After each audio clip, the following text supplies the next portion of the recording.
ओ शंकर भगवान की जय, बोल माता गौरा पार्वती की जय। आपको हम गणगौर की कहानी लेके आए हैं।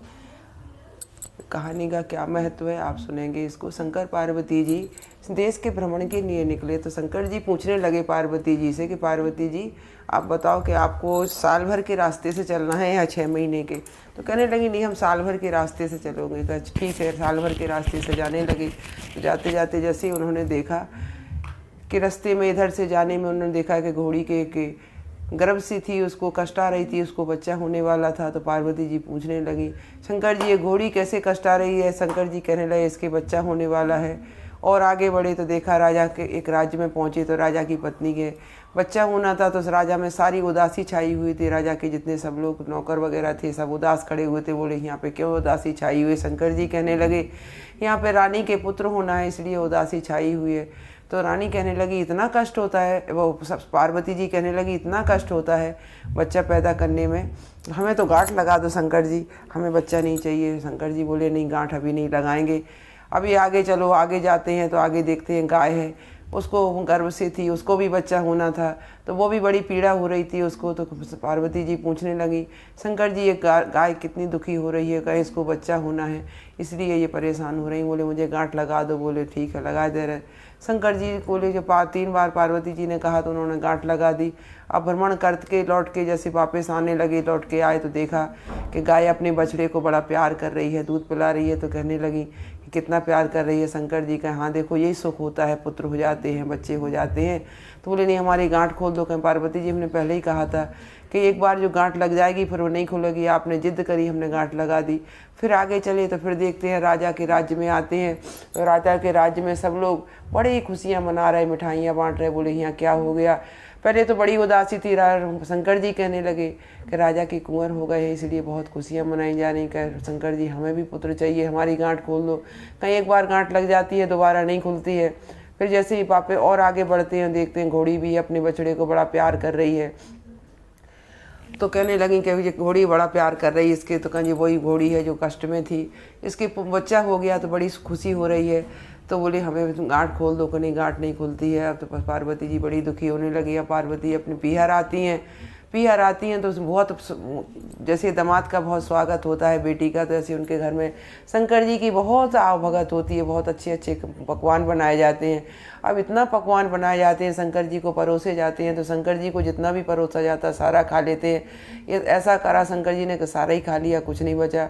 अब पार्वती जी जब भोजन के लिए बैठी तो कुछ नहीं था। तो पार्वती जी ने बथुए का साग खा लिया, पानी पी लिया। तो शंकर जी जब रात में पार्वती जी शंकर जी के पास आई तो शंकर जी पूछने लगे तुमने क्या खाया है। कहीं जो आपने खाया था वो हमने खा लिया। क्योंकि स्त्री में और बेटी में इतना ही होता है कि अपने घर की लाज बचाती, मायके की बात भी छिपा के रखती, ससुराल की भी। जब भी उसका परिवार चलता है दोनों कुल की लाज बचाती है। तो शंकर जी कहने लगे ठीक है। शंकर जी रात में जब पार्वती जी सो गई तो जो नाभि होती है, नाभि से शंकर जी की ढकनी खोल के और झांकने लगे। देखा तो उसके अंदर बथुए का साग और पानी तैर रहा है। कहने लगे पार्वती जी से कि तुम झूठ बोल रही। ऐसा तो पार्वती जी कहने लगे आपको ऐसा नहीं करना चाहिए थे। तो इसीलिए आप ज़रूर अपनी ये मशीनें चल गई हैं कि बेटी है कि बेटा है पता चलता है, नहीं गर्भ में जो भी बच्चा होता है किसी को नहीं पता चलता है कि बेटी है या बेटा है। अब पार्वती जी बड़ी परेशान हो गई कि शंकर जी को तो सब कुछ पता चल गया।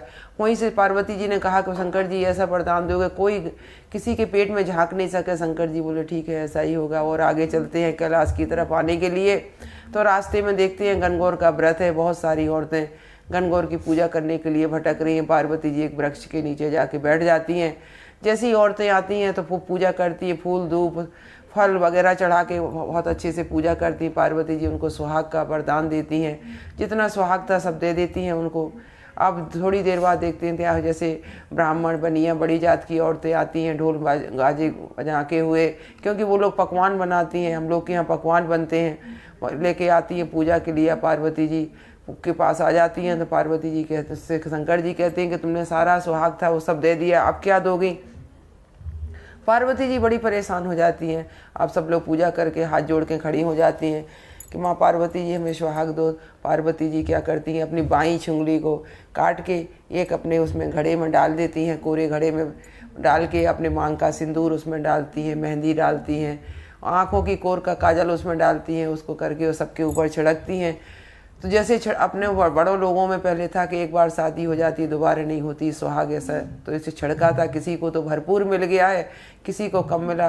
अब पार्वती जी शंकर जी कैलाश लौट के आते हैं, तो पार्वती जी के जो पुत्र हैं, आपने को पता है सभी को, गणेश जी भी उन्हें मैल से बनाए थे, कार्तिकी तपस्या से बनाए। जितने भी पुत्र बने हैं उतने सब गर्भ में पार्वती जी ने किसी पुत्र को नहीं रखा है। इस कहानी का निचोड़ यही निकलता है।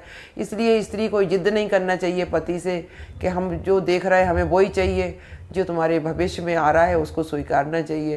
बोल शंकर भगवान की, बोल गणगौर मैया की जय, बोल माता पार्वती की जय। तो आपको ये लाल लाल दिख रहा हुआ है, ये पार्वती जी का सुहाग है। इसमें कहते हैं देखने से अमर सुहाग होता है, आँखों से इसे नीचे करके झांकना होता है। बोल शंकर भगवान की जय। दिखाओ, उठाओ। शिव शंकरी बोले जय माँ। देखो माता पार्वती देख रही हैं, इसमें हम लोग भी देखेंगे। कहती हैं अपनी आंखें इसमें दिखने लगें तो अमर सुहाग रहता है। वो शंकर भगवान की जय। बोल माता पार्वती की जय। गणगौर महारानी की जय। ओम नमः शिवाय, ओम नमः शिवाय, ओम नमः शिवाय, ओम नमः शिवाय, ओम नमः शिवाय शिवाय, ओम नमः शिवाय, ओम नमः शिवाय, ओम